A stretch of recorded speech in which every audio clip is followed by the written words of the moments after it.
With a career spanning the dotcom era, the evolution of e-commerce, and the rise of crypto, our guest today is a regionally renowned, award-winning legal expert advising some of the country's top companies on corporate and commercial law. And as a startup founder herself, has firsthand experience leading and working with the region's most innovative firms. Founding partner of PJS Law and founder of legaltech startup Unawa, Attorney Regina Jacinto-Barrientos, thank you so much for joining us at The Independent Investor. Thank you, Tiago. Thank you for inviting me this morning. I am the founding partner of PJS Law. I'm very, very happy to be here with you to share the experience and also to impart some helpful tips to everyone. So take it away. Awesome. So Attorney, for this session, we've pulled together a number of questions from our community around the general topic of properly setting up an early stage venture. I was hoping we could kick things off with what might probably be the most fundamental step for founders looking to formalize their projects, what some refer to as the prenup among business partners, the founders agreement. There's really no shortage of horror stories about well-meaning ventures falling apart because terms among partners weren't clearly set from the start. From your point of view, how important is an initial founders agreement and what function does it serve? Okay, the founders agreement. What's great about it is that when things go south, you have something to hold on to. And I love it that you actually called it a prenup. Yes, it's marriage, right? Hopefully people get together and it's going to be forever. It's the same thing for startup businesses. And it's great that people do venture on this. And the founders agreement to me is very important. From my experience, people take time to actually make the founders agreement, and it can, how do you say, it can derail the pace at which the company is starting out. Don't be obsessive compulsive with it. It is important, but you shouldn't put all your eggs in it, right? So you start out with it, and that founders agreement generally gets signed and tucked away. Many of the ventures and many of my clients and many of my ventures, those agreements are actually tucked away. What is great is that, you know how we all are, our memories are faulty. So sometimes when there is a storm in paradise, okay? Sometimes when the seas get choppy, so you have to discuss again and pull it out and actually basically say, what was your principles again? Why did you want to do this again? Hey, remember we wanted to do this, and then you get to go back to your true north. So for me, the founders agreement is a true north. Sometimes it's written, sometimes it's not. But for me and for the safety of any ventures and collaboration, it's good to have something in writing because you have something to look back to help you navigate the future. So it is important, but it's not the end all be all. So, Attorney, along the same vein, actually, we do have a follow-up question. This one from Zaira Verunke. When setting up your initial capitalization table, essentially planning out the ownership structure of your startup, how should founders go about splitting the pie? So apportioning shares among themselves while leaving room for investors and early hires? Okay, that's a good question as well. Normally, when it's just the founders, basically that's 100% company, that's just your own. How you decide to split it, I always counsel, and when I say counsel, it's not just legal counseling, it's also psychological counseling, right? I always tell them that start off in the basis of fairness. Everything is not necessarily counted in currency. The currency is not money. Sometimes it's the currency of sweat. Sometimes it's the currency of goodwill and relationships. So you, amongst the founders themselves, they would know what their proportionate share would be. Then you have to have an anticipation on how the rounds actually will look like, how the investors will come in, and always remember you will get diluted. Okay, It is not about your 100% ownership in a company which has smaller capacity of growing or revenues. It is okay to be diluted, and your dilution anticipation should come together with your business model. So if you know that your company is going to grow X, even if you end up having only 20% of the company remaining at the end of the day, it would still be 20% of multiples of. So be ready to be diluted and anticipate the rounds that you will need to get to that dilution. So yes, everybody, math is important. So you have to compute the math. Okay. So this is where I think my advice would actually be to also have someone, and either someone in your group or a financial advisor to guide you through this process in order for you to be able to anticipate. Fantastic, and unfortunate, math is always relevant. So another audience question here. So some angels that make sizable investments or who perhaps come in very early in a startup's journey may request for a board seat at the company. What considerations should founders be weighing when offering these seats to potential investors? The answer is there's no black and white answer. It depends here. Okay.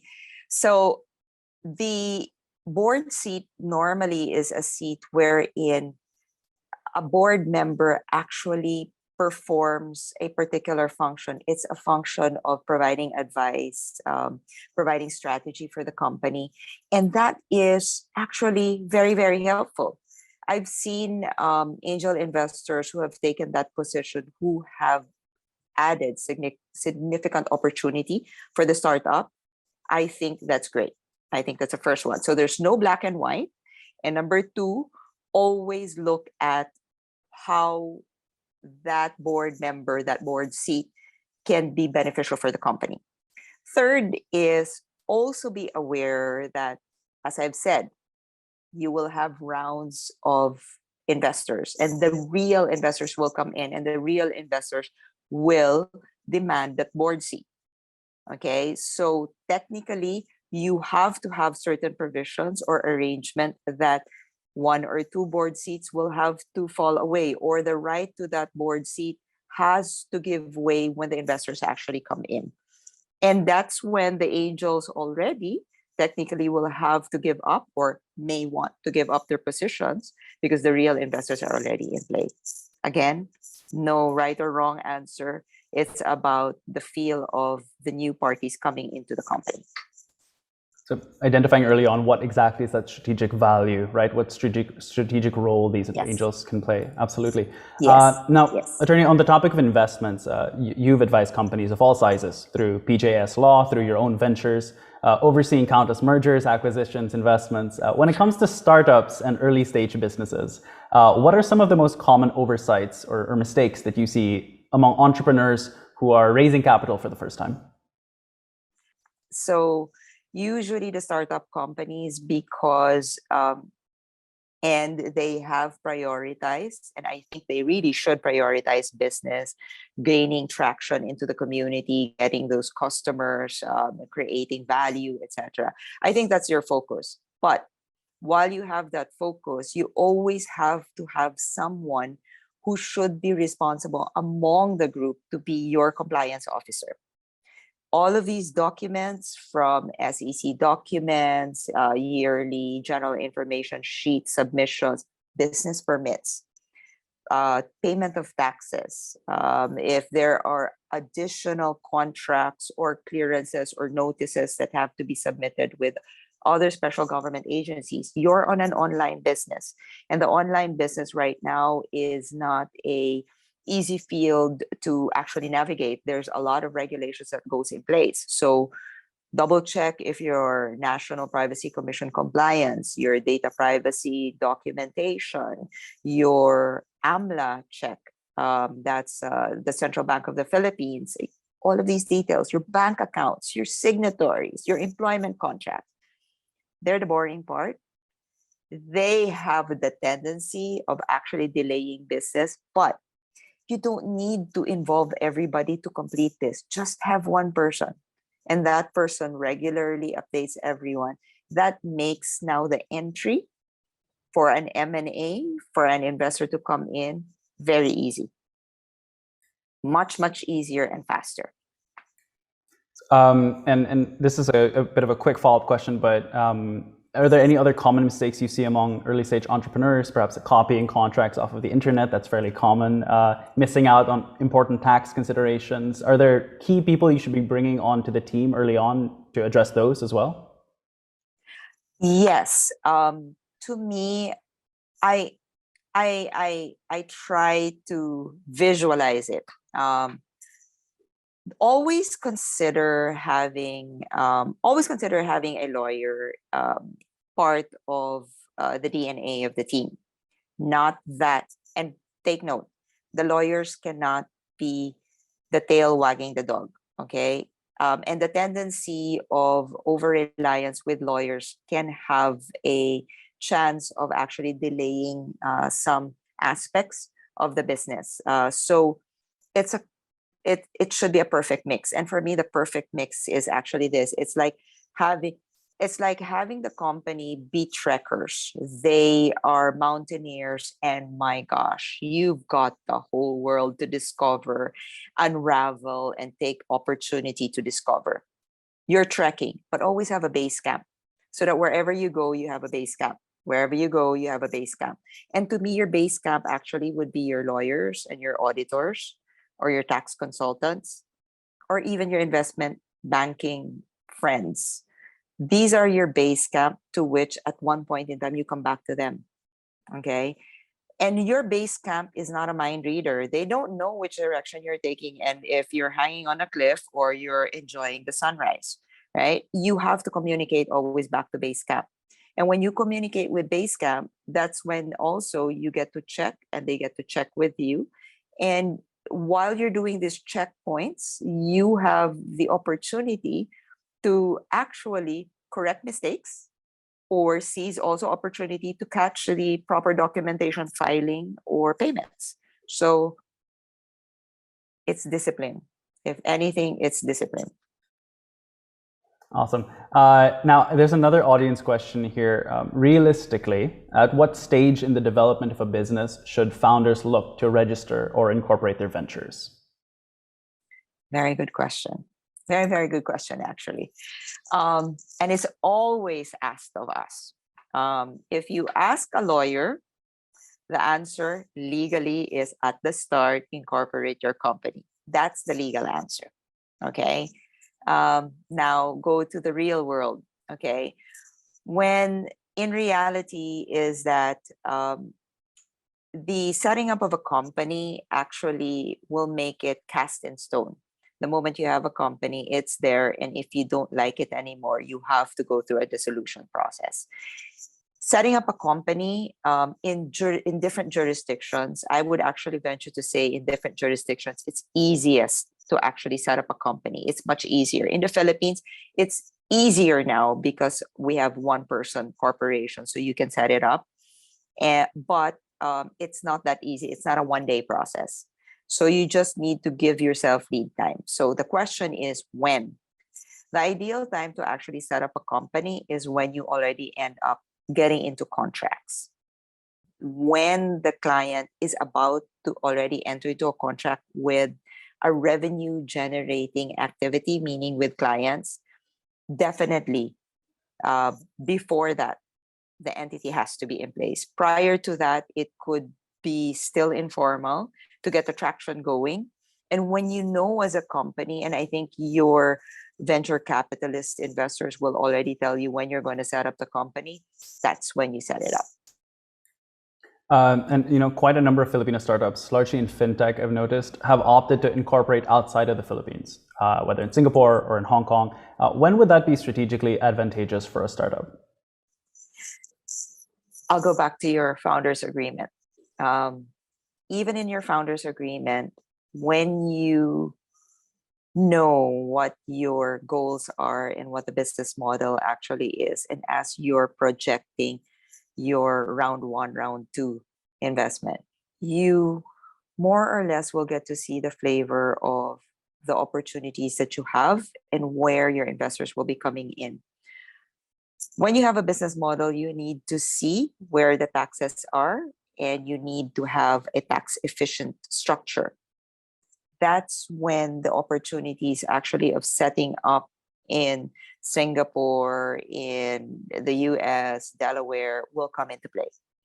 And when you have that, have your advisors discuss with you. So if you start up in the Philippines and your main operation is actually here in the Philippines, you can probably start with just a Philippine company and incorporate the holding company or the investment company offshore. Or you can actually do the reverse. Again, it depends on your business model, and it's good to have that discussion and create your base camp as early as now. Awesome. Attorney, perhaps it's a final question. I'm curious, how has your experience working with top corporations differed from your experience working with startups? Do you find yourself giving largely the same or different advice to the CEO of a conglomerate compared to that of an early stage entrepreneur? Very, very good question. Very, very good question. In fact, my answer to that is first question is what do I see different between the two? I see that the speed is very different. You have to remember corporations, and especially conglomerates, they're listed companies, and their level of governance and disclosures is, wow, several waterfalls down. And that is why it requires a lot of clearances before they can move. They need to have a legal opinion before they can make decision on step 1, step 2, step 3. So the speed at which corporations work is very, very different compared to the entrepreneurs. Now, simply because the speed of the entrepreneurs are so much faster than the corporates. Answer to your second question. What do they need and what are the commonality? I believe the commonality is actually the skill set and the discipline. Because people right now have the tendency just to send emails and no conversation happen. And there is a loss in translation. Even for corporates, it's the same, right? But you've got to have to stop, pause, have that conversation. A 30-minute, 1-hour conversation makes a whole world of difference to allow you to go again on your regular speed. If the entrepreneur speed, startup speed is 100 miles an hour and a corporate speed is 80 miles an hour, it would still be able to move on, right? But again, it's a base camp check again that allows you to actually move forward. You're not stuck in mire. Neither are you going to get caught with penalties and surcharges at a later date. So that would be, to me, the difference between the two. Layers of complexity in the corporate world, less layer, but the same set of discipline that you require. Check on your taxes, check on your financials, check on your model, check on your lawyers, check on everyone that is your stakeholder. Right. So I suppose shared advice would be develop that discipline, find your norths, identify your north stars, Yes. and build your base camp. Yeah. Yes, absolutely. You summarized it. Fantastic. Well, beautiful full circle there. I think that's a fantastic place to end our chat, Attorney Regina Jacinto-Barrientos. Thank you again so much for making time and sharing your insights with the independent investor. Real pleasure, and I hope we can have you back again in the near future. Yes, just send the invite, and I hope I was able to help a lot of your audience. So if you have any questions, just let me know. I'm happy to help. Absolutely. Well, thank you, Reggie. Happy to have you in the community. Thank you, Tiago. Take care.